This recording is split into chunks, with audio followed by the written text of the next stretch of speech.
Bonjour et bienvenue dans l'émission de voyance. Christophe, votre voyant, répond à toutes vos questions.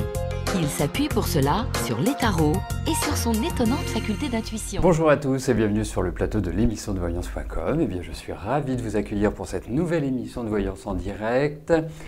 Bon, j'espère que vous allez bien, j'espère que vous êtes en pleine forme, j'espère qu'on va faire une émission. Voilà, il faut toujours garder l'espoir, l'espérance, c'est un moteur qui est important, ça nous permet de rester positif, même dans les difficultés, parce que je lisais, pardonnez-moi de parler de vous, Capucine, mais quand je vois que il vous semblait ne pas avoir tellement le moral, moi ça me fait un petit pincement, hein. Alors non pas que je sois dans le monde des bisounours et que je veuille que tout soit beau, tout soit gentil et que tout soit merveilleux. Hein, ça c'est juste une chimère. Mais il faut toujours, quoi qu'il arrive, rester positif. Il faut toujours se dire, il y a des solutions, il y a une possibilité de s'en sortir. Alors ça paraît bête de dire ça, mais quoi qu'il arrive, moi je prends toujours cet exemple.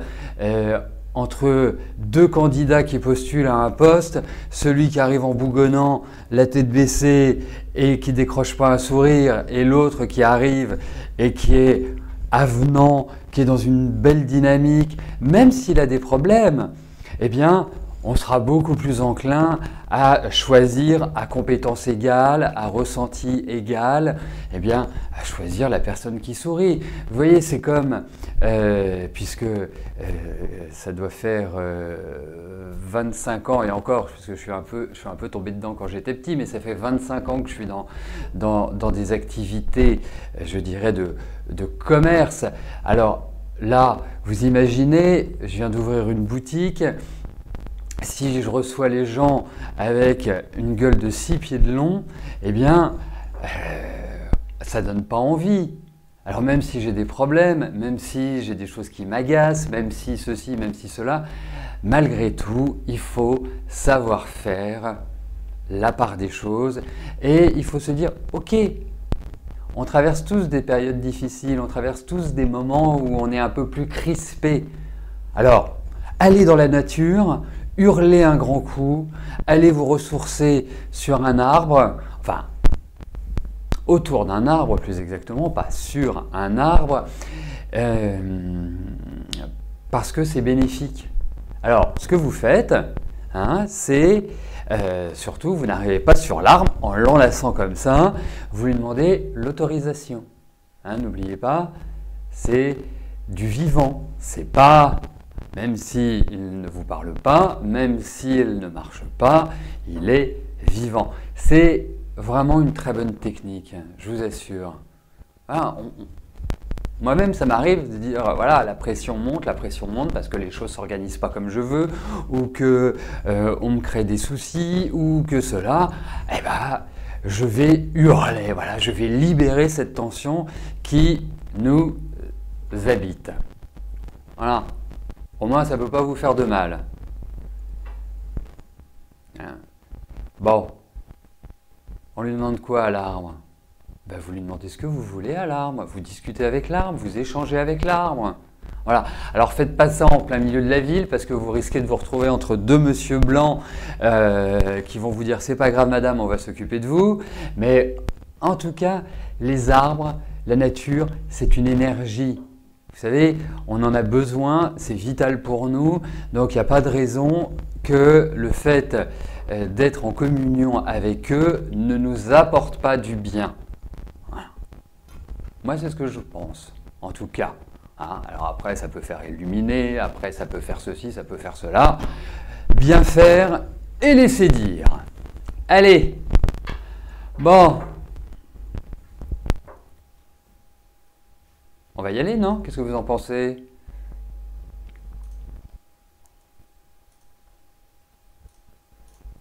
Allez, je commence par la question d'Annie. Annie, bonjour. Vous avez une procédure en cours au tribunal pour abus de confiance. Est-ce que je peux vous dire si vous allez avoir gain de cause?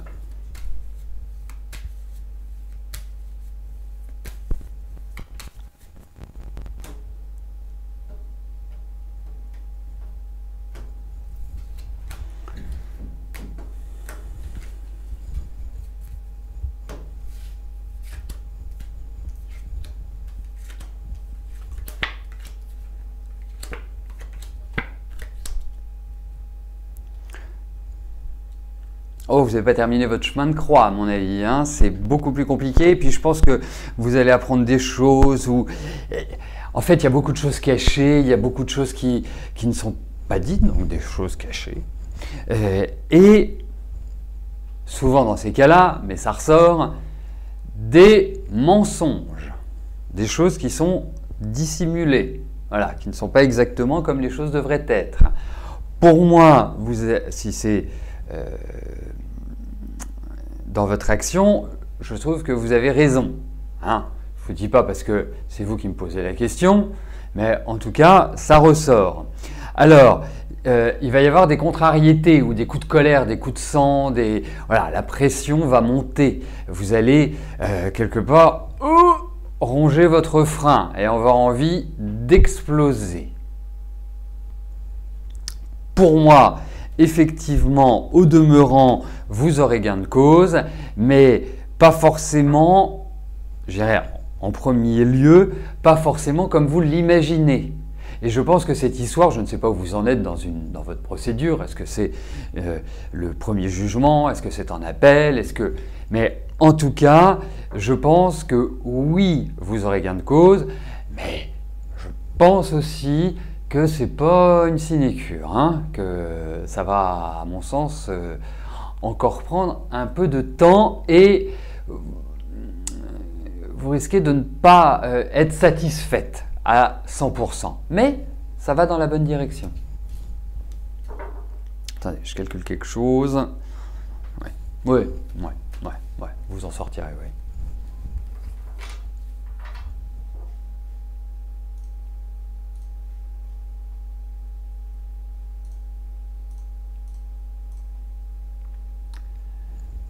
Naja, bonjour.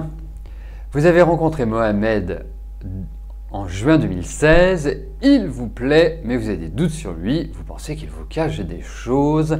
Donc, devez-vous continuer votre relation avec lui pour quelque chose de sérieux ou y mettre fin?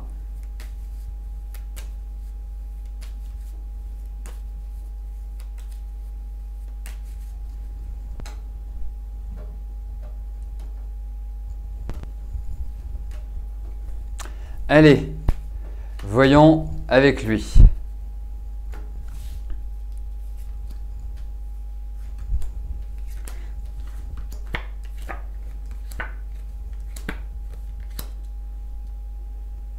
Alors, vous savez, en même temps, là, je ne suis plus surpris, mais votre façon de l'exprimer est assez rare.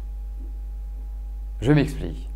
Quand vous dites « Est-ce que cette relation peut mener à quelque chose de sérieux où vous devez y mettre fin ?» C'est courageux de mettre fin à une relation qui, je dirais, a priori, vous stimule ou vous donne cette envie de poursuivre.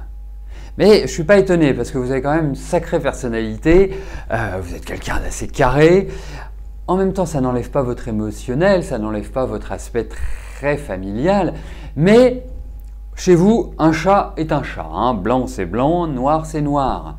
Et puis votre intuition, moi je pense qu'il faut lui faire confiance. Alors, par rapport à Mohamed, pour moi, ça manque d'affect. Vous voyez, ça manque de lien affectif.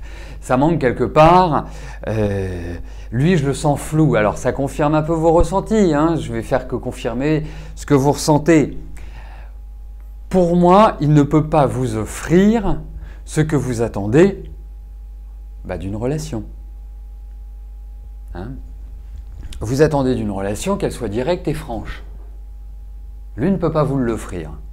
Peut-être qu'il correspond à d'autres femmes et à un autre environnement, mais sur le vôtre, pour moi, ça ne convient pas. Donc, pour moi, je vous dirais que même si vous essayez, vous savez, je vous disais, vous êtes carré et tout, mais carré, ça ne veut pas dire rigide, hein. On se comprend bien. Vous avez essayé de discuter avec lui, vous avez noué, vous voyez, vous avez posé des questions, et lui, en fait, je pense qu'il a aussi de son côté une vie de famille ou un environnement qui ne permet pas un épanouissement de réellement être en adéquation avec vous. Donc pour moi, c'est à vous de prendre la décision, hein, de savoir si vous devez le quitter. Mais en tout cas, et j'ajouterai une dernière chose, c'est que j'ai le sentiment que cette relation fait référence à peut-être quelque chose que vous avez déjà vécu qui ressemble, qui n'est pas Mohamed, mais qui ressemble à cette situation aujourd'hui. Vous voyez, comme s'il y avait une réminiscence par rapport à votre passé. Et le dernier point, je vous dirais que sur le plan affectif, vous n'avez pas dû vous marrer tous les jours, hein, parce que c'est assez sinueux et instable pour moi. Voilà. Mais en tout cas, vous avez une belle personnalité, bien directe, bien franche, comme j'aime.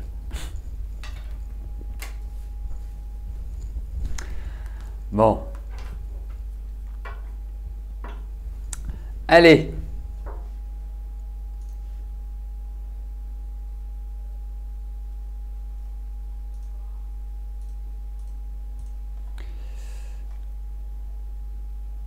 Alors, notez dans vos tablettes, hein, n'oubliez pas, parce que c'est une intervention qui est exceptionnelle.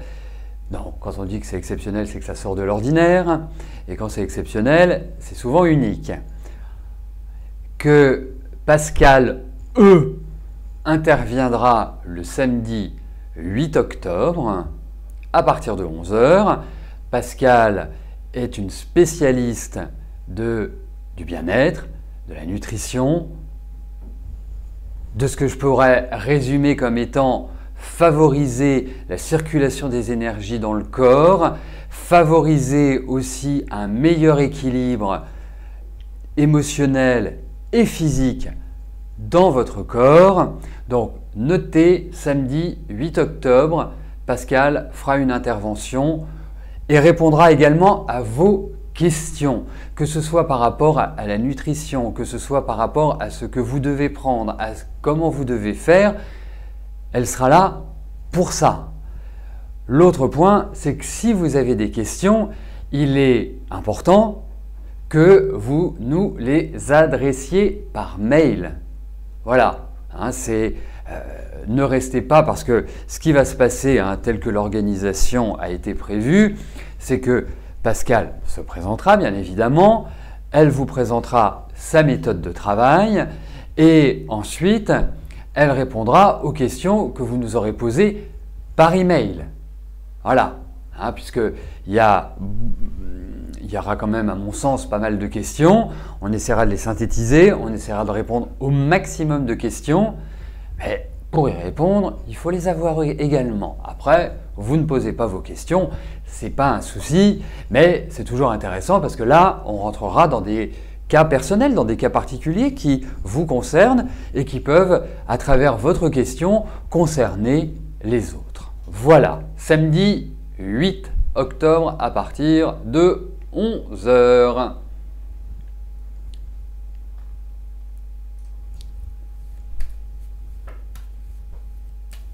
Allez, question suivante.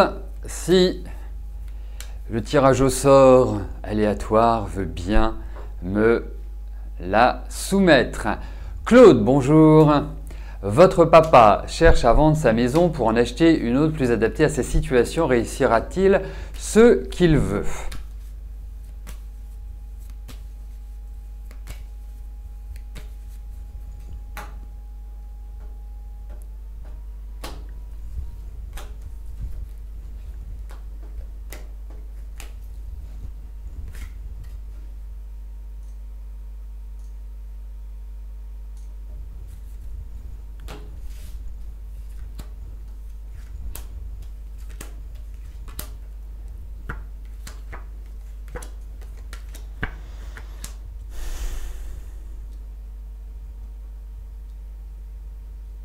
Alors, j'ai vu l'âge de votre papa, hein, bien évidemment, mais je le trouve quand même...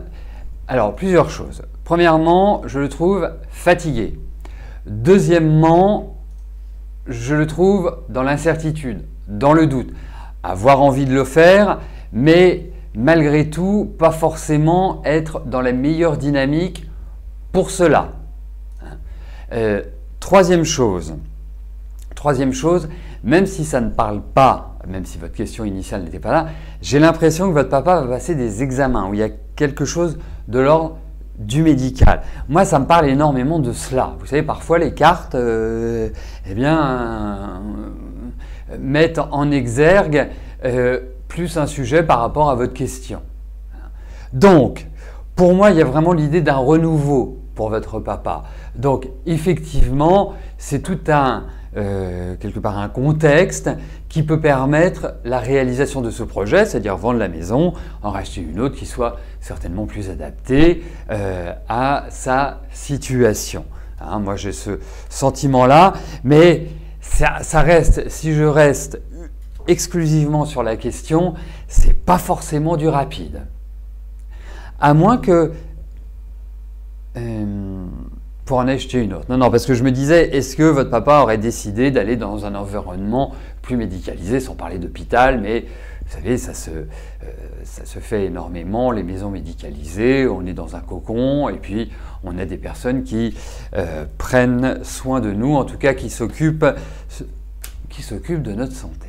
Voilà. Mais en tout cas, moi, oui, j'ai l'impression que oui, mais je trouve que ce n'est pas anormal vu son âge, mais je trouve qu'il y a quand même des petites faiblesses pour moi.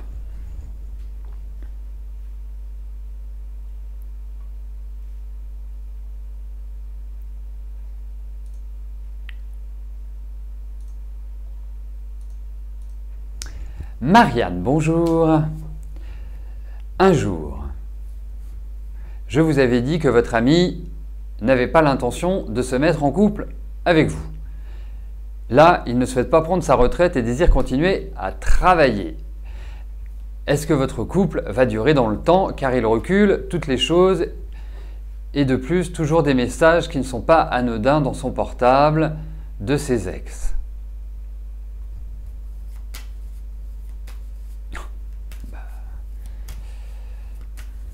Allez, voyons avec lui.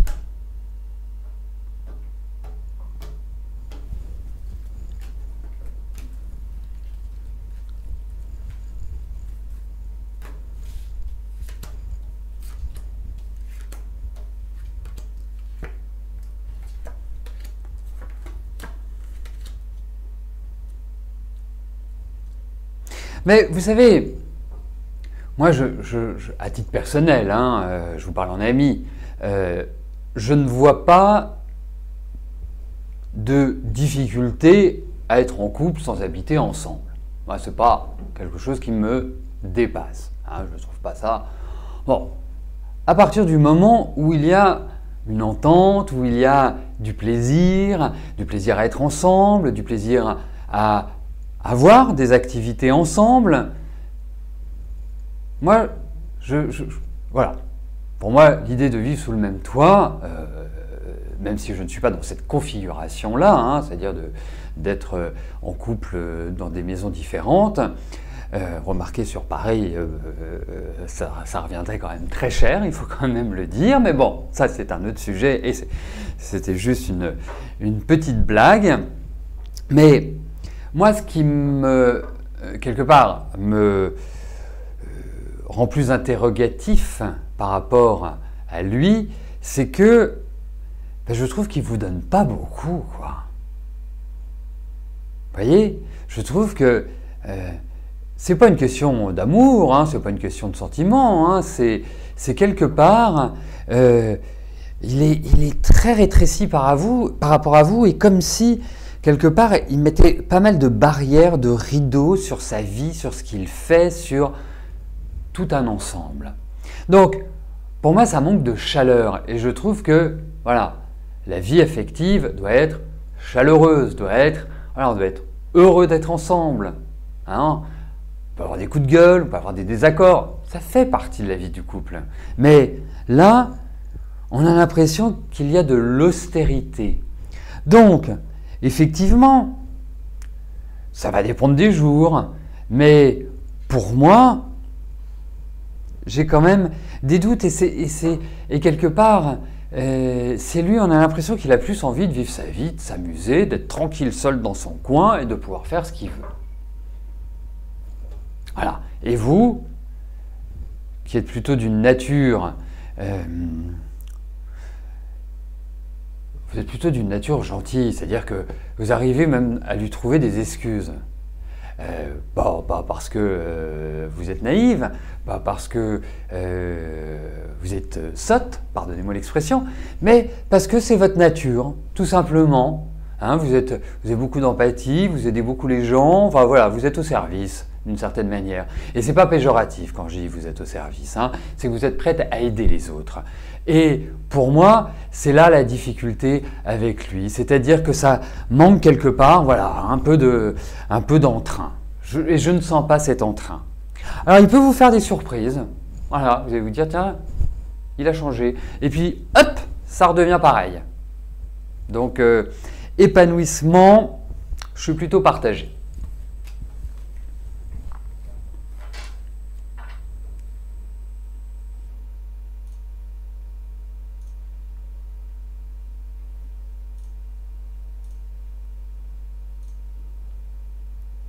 Emilia, bonjour. Votre fille a subi 2 opérations l'année passée. Est-ce que je peux vous dire si elle devra se faire opérer de nouveau?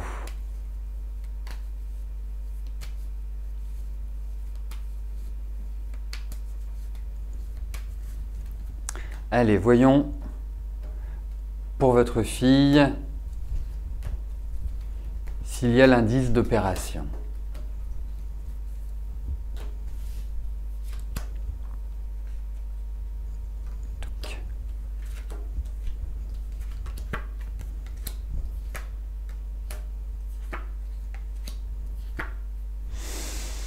Écoutez, moi, au vu de ces cartes, parce que 2 opérations en un an pour votre fille qui est quand même très jeune, ça veut dire, voilà, sans être voyant, ça veut dire qu'il y a quand même quelque chose d'assez profond et de problématique. La seule chose, c'est que dans ces cartes-là, il n'y a pas d'opération. Je ne peux pas vous parler d'opération. Je peux vous parler de fatigue, je peux vous parler de problèmes d'ossature, je peux vous parler de problèmes même, je dirais, au niveau de la circulation des énergies. Mais pour moi, il n'y a pas cela. Et je vous dirais, j'irai au-delà, hein, j'irai au-delà parce que parfois, il n'y a pas toujours cette transmission dans le tarot d'une opération. Ça signifie que s'il y a une opération, ça se passera super bien et que ça va être une opération qui va être porteuse, je dirais, de résultats positifs. Donc, quelque part, moi, je trouve que même s'il y a encore de la fatigue, même s'il y a encore ceci, même s'il y a encore cela, eh bien, je trouve qu'elle est en train de récupérer petit à petit.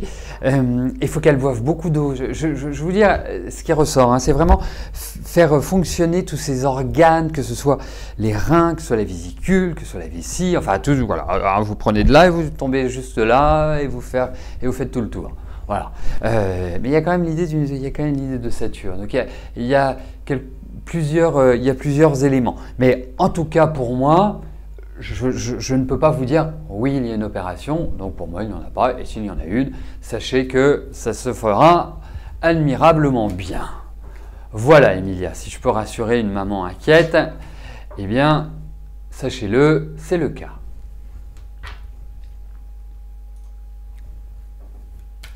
Karine, bonjour. Votre ami Alain a demandé à changer de caserne sur l'île car là où vous vous trouvez, vous n'êtes pas bien logé. Alors. Donc, est-ce qu'il va changer de caserne ?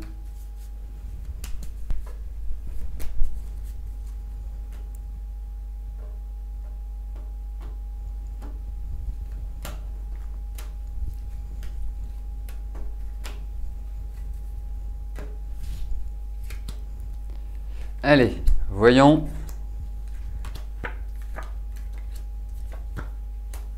Pour l'instant, je vais vous dire non, mais c'est pour l'instant. parce que je pense qu'effectivement, quand je lisais votre question, je me disais je pressens un changement. Mais j'ai l'impression que ce changement, je ne vais pas vous dire qu'il demande depuis la nuit des temps, mais quelque part, c'est un point, un point sur lequel il va tenir. D'autre part, en face de lui, j'ai l'impression qu'il y a des gens qui parlent « mais oui, t'inquiète pas, on va le faire », enfin voilà, qui parlent pour ne rien dire et qui ce n'est pas suivi des faits. Donc, pour moi, effectivement, il va y avoir un changement, mais il ne va pas venir aussi rapidement que vous l'aimeriez, que vous le souhaiteriez. Moi, je sens que votre ami Alain va reprendre une nouvelle dynamique, plus sur le début de l'année, voilà, plus sur à partir, je dis bien à partir. Il faudrait vérifier avec d'autres supports pour bien cadrer le moment idéal pour changer, mais là pour l'instant il y a l'idée d'un statu quo, donc le statu quo ne permet pas de changer, voilà, hein, la boucle est bouclée, donc je vous dirais une certaine patience, mais je sens du changement, plus l'année prochaine, voilà. Voilà, bah écoutez, nous arrivons au terme de notre émission. Je vous souhaite à tous une excellente fin de journée et je vous donne bien évidemment rendez-vous demain à partir de 13 h pour une prochaine émission de voyance en direct. Merci, je vous dis à plus tard. Bye bye.